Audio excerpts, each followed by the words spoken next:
बातमी आहे मोदींची। पंतप्रधान नरेंद्र मोदींच्या वाराणसी मतदारसंघातून शॉटगन शत्रुघ्न सिन्हा निवडणूक लढवण्याची शक्यता आहे। वाराणसीत खरं शत्रुघ्न सिन्हाने उमेदवारी दिली तर रंगतदार लढत बघायला मिळेल, हे मात्र नक्की।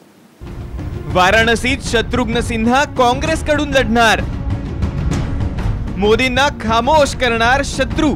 और दिल की बात यह है मित्रों, फिर मित्रों, प्रियंका गांधींच्या नावाची ही चर्चा।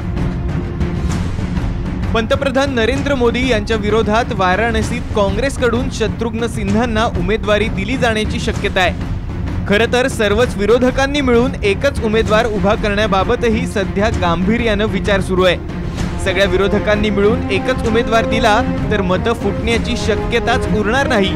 त्यामुळे मोदींविरोधात तुल्यबळ असा कोणी उमेदवार असेल तर ते शत्रुघ्न सिन्हाच असतील असं बोललं जातंय। कारण भाजपमध्ये असतानाही शत्रुघ्न सिन्हा कायमच भाजप विरोधी वागलेत। त्यामुळे मोदींविरोधात बोलण्याची ताकद फक्त शत्रुघ्न सिन्हांमध्ये आहे असा एक सूर उमटतोय।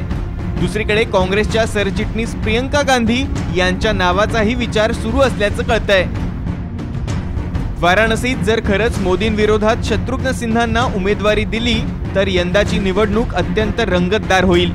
त्यामुळे मोदींना शत्रुघ्न सिन्हा खामोश करतील का हा प्रश्न आहे। ब्युरो रिपोर्ट, साम टीव्ही।